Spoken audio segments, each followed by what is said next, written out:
Hello, good morning all of you. आज हम आप लोग को पढ़ाएंगे इकोसिस्टम में इकोसिस्टम की क्या क्या सर्विसेज होती हैं।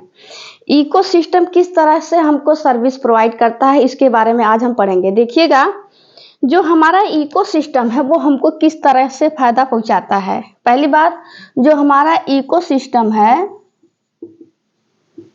इकोसिस्टम की जो सर्विसेज में आएंगी वो इकोनॉमिक्स वैल्यूज,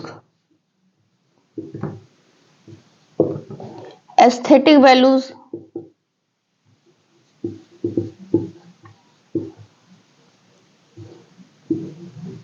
एक तो हमको इकोनॉमिकली ये अच्छा फायदा पहुंचाएगा कौन, इकोसिस्टम। दूसरा एस्थेटिक वैल्यू है। देखिएगा हम कैसे क्या क्या जिक्र करते हैं। इकोनॉमिक एस्थेटिक में क्या होता है, इकोनॉमिक वैल्यू में क्या होता है, कि पहले हम बात कर लेते हैं कि जैसे वाटर को प्यूरिफाई करता है, इकोनॉमिक सर्विसेज करते हैं। जितने जी फॉरेस्ट होते हैं, जो जंगल होते हैं, वो क्या करते हैं, ये वाटर को प्यूरिफाई करते हैं, वाटर को प्यूरिफाई करते हैं।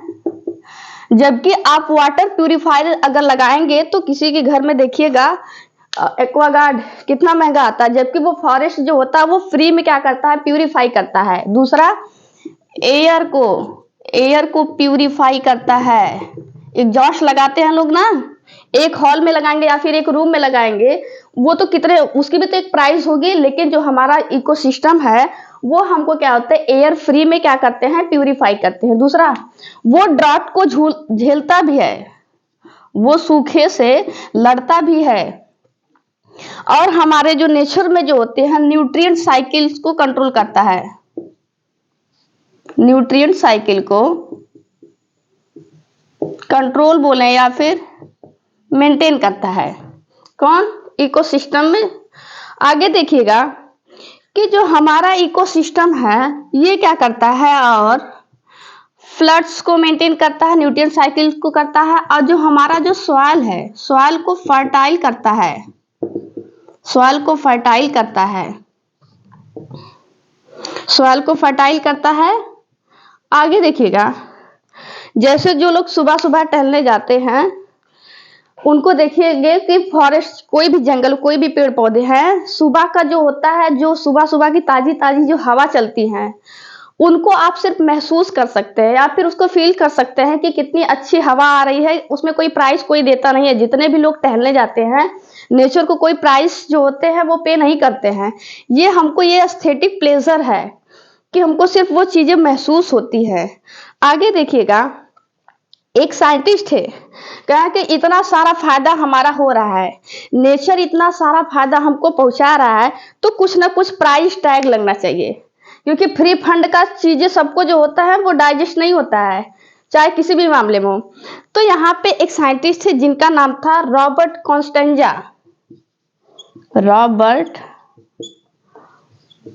कॉन्स्टेंजा ने, रॉबर्ट कॉन्स्टेंजा जो अकेले नहीं थे, इनके कुछ कॉलीग्स थे, इनके कुछ सहपाठी थे, इनके जो कुछ साथ के जो थे, सहपाठी नहीं कहेंगे, इनके जो कॉलेजियस थे, जो कॉलेज थे, उन्होंने, रॉबर्ट कॉन्स्टेंजा और उनके कुछ कॉलेजियस ने कहा कि कुछ ना कुछ अब प्राइस टैग लगेगा। ठीक है, अब फ्री फंड में कुछ नहीं मिलेगा।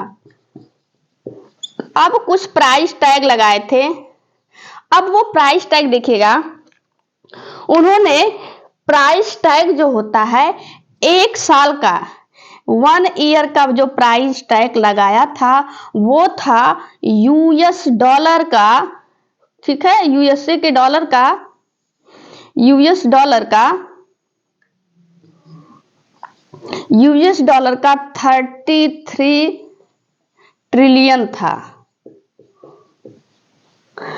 33 ट्रिलियन जो होता है, जो होता है 1 साल का प्राइस टैग था। इन्होंने लगाया था, रॉबर्ट कॉन्स्टेंजा, उनके कॉलेजियस ने लगाया था। अब देखिएगा, वहीं पे एक बार हम जिक्र करते हैं, वो क्या होता है, वो वहां पे दिया गया है, ये तो 1 साल की बात है। लेकिन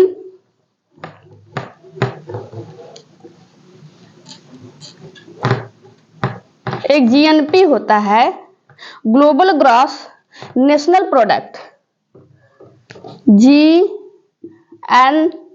जीएनपी का पूरा नाम होगा ग्लोबल ग्रॉस ग्लोबल ग्रॉस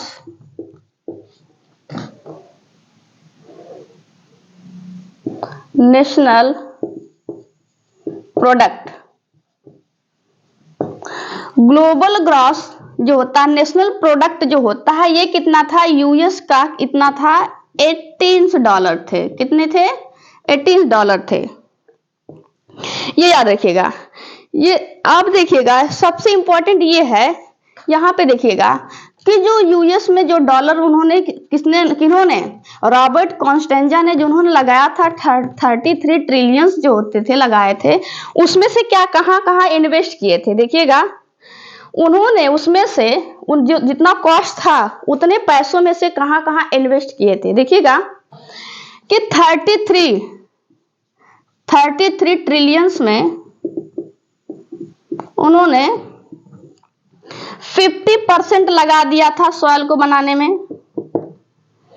जो मिट्टी बनाने में जो होता है, बहुत सारा मिट्टी एक दिन में नहीं बनती है, और मिट्टी जो होते हैं हजारों हजार साल लग जाते हैं मिट्टी को बनाने में। सबसे ज्यादा पैसा 50% पैसा कहां पे इन्वेस्ट हो गया? सॉइल को बनाने में, सॉइल को बनाने में। अब देखिएगा, अब जो हम लोग पार्क में जो होते हैं, रिक्रिएशन आप लोग देखे होंगे, रिक्रिएशन हो गया, न्यूट्रिएंट साइकिल हो गया,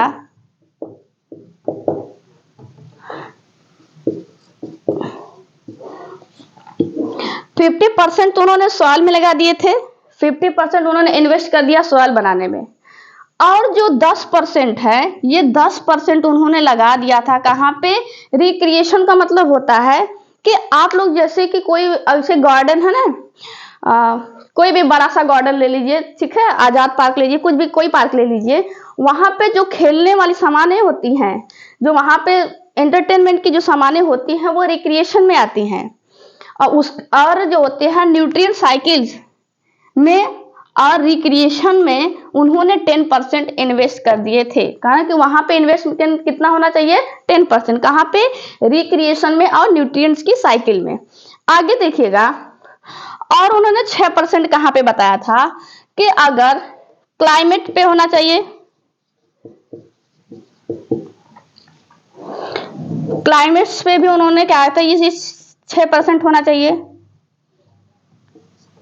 ठीक है, ये तो था economic services. I hope so आप लोग को इकोनॉमिक सर्विसेज समझ में आया होगा।